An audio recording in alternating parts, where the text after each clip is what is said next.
Καλησπέρα, καλησπέρα. Σάμσοσπορ Παναθηναϊκός 0-0 μάγκες, η πρόκριση ήρθε και επειδή ακούω κάποιες μαλακίες δεξιά και αριστερά, ο Βιτόρια σωστά το διαχειρίστηκε το παιχνίδι, ο Βιτόρια σωστά κοίταξε τα νότα του, δεν κινδύνευσε ο Παναθηναϊκός πουθενά, σωστά προστάτευσε τα νότα του όπως σας είπα.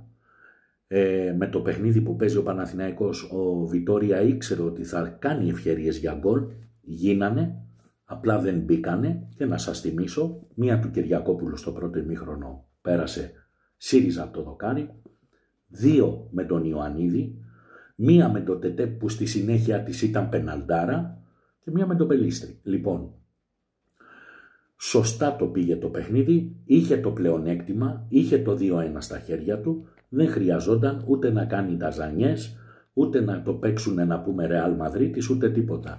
Και απέναντίας, σε αυτή τη φάση που βρισκόμαστε και την εποχή, η ουσία μετράει, παιδιά. Έτσι, η ουσία είναι ότι ο Παναθηναϊκός προκρίθηκε στο League Phase του Europa League.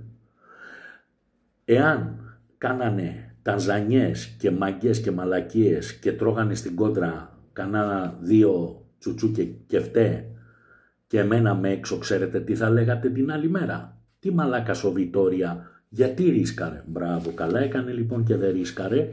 Κάντε υπομονή. Ο Ιωαννίδης, όπως οι πιο πολλοί θέλατε, έφυγε. Περιμένουμε τις μεταγραφές που λείπουν από την ομάδα, δεκάρι, center for, εφόσον ο Παναθηναϊκός δεν πήρε Ουναή. Εγώ περιμένω τα λεφτά που διέθετε για την αγορά του Ουναή να τα διαθέσει στο center for. Και αν όχι 10 ή 9,5 που διέθετε για τον Ουναή, ας είναι 6 να αγοράσει. Ας είναι 5. Ας είναι και ελεύθερος και να είναι παιχτούρα και να του δώσει ένα συμβόλαιο 3,5-4 εκατομμύρια. Δεν με χαλάει. Πάντως, περιμένω το φορ του Παναθηναϊκού να είναι επίπεδου Μπέρκ, Σισέ και πάνω. Γιατί έτσι πρέπει. Η διοίκηση πούλησε, μάζεψε 50 εκατομμύρια, δεν είπε κανείς ότι δεν έβαζε λεφτά, αλλά πρέπει και να αγοράσει ένα center for το οποίο θα σου κάνει μπροστά όλη τη δουλειά. Και πέρα από αυτό, αν πάρεις ένα τέτοιο center for, όλη η υπόλοιπη ομάδα θα νιώθει σιγουριά. Και το δεκάρι σου, και το οκτάρι σου, και το εξάρι σου, και τα εξτρέμ σου θα ξέρουν ότι υπάρχει ένα φορ στο κουτί μπροστά που τη μισή ευκαιρία θα την κάνει γκολ. Αυτό όμως πρέπει να το πληρώσεις και να το πληρώσεις ακριβά. Λοιπόν, εγώ περιμένω.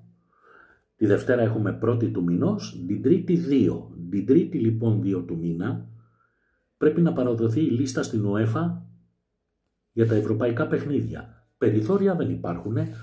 Θέλουμε είτε δεν θέλουμε, μέχρι την Κυριακή το αργότερο θα έχουν ανακοινωθεί και το δεκάρι και το center for.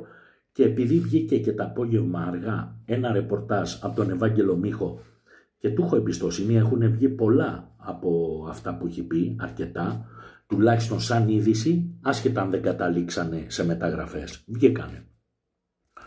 Αργά το απόγευμα βγήκε ότι ο Παναθηναϊκός, τον Ταμπόρδα, τον πήρε για αναπληρωματικό. Το μεγάλο δεκάρι είναι άλλο και είναι μεγάλο όνομα. Περιμένουμε.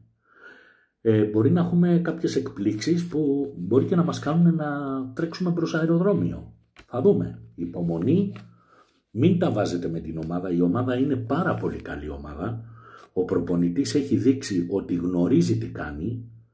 Έχει βάλει την πινελιά του στην ομάδα. Η ομάδα έχει αποκτήσει ταυτότητα και η ταυτότητα αυτή είναι από το Βιτόρια. Ξέρουμε. Έχει φτιάξει καταρχάς μια ομάδα τσιμέντο πίσω. Κάθε παιχνίδι που περνάει όλο και λιγότερες φάσεις δέχεται. Σήμερα δεν κινδύνευσε. Πιστεύω δεν ήταν καμία φάση των Τούρκων για γκολ σήμερα. Κραυγαλαία. Κάποια σουτ που απέκρουσε ο Τρακόφσκι και αυτά εντάξει. Λοιπόν, υπομονή, δίπλα στην ομάδα και έχετε πίστη. Εγώ πιστεύω έρχονται καλά πράγματα, παιδιά. Και μην ακούτε τώρα. Εντάξει, ο ΠΑΟΚ έβαλε 5 γκολ με τη Ριέκα. με 10 παίχτες οι άλλοι. Οκ, δεν είναι απαραίτητο βάζω 5 γκολ έπαιξα μπαλάρα. Μια ομάδα μπορεί να παίξει μπαλάρα και πραγματικά να είναι κουλούρι. Περιμένουμε να έρθει το δικό μας το φορ, να έρθουν οι παιχταράδες που περιμένουμε, το δεκάρι που θα ξεκλειδώνει άμυνες και μετά μιλάμε. Έτσι λοιπόν, φιλάκια, συγχαρητήρια σε όλες τις ελληνικές ομάδες που περάσανε και κρίμα στον Ολυμπιακό, περίμενα μια καλύτερη κλήρωση, μήπως και διακριθεί και πάει και σηκώσει και το Champions League. Αλλά τον βλέπω να γυρίζει στα γνωστά λιμέρια του Champions League. Στα τάλιρα, στα εφτάρια που έτρωγε, στα ντόρτια, εκεί τον βλέπω. Δεν πειράζει. Έχουνε πάρει ευρωπαϊκό, Milko Cup. Για να δούμε τώρα εδώ, πρωταθλητές Ευρώπης, τι θα κάνετε. Φιλιά.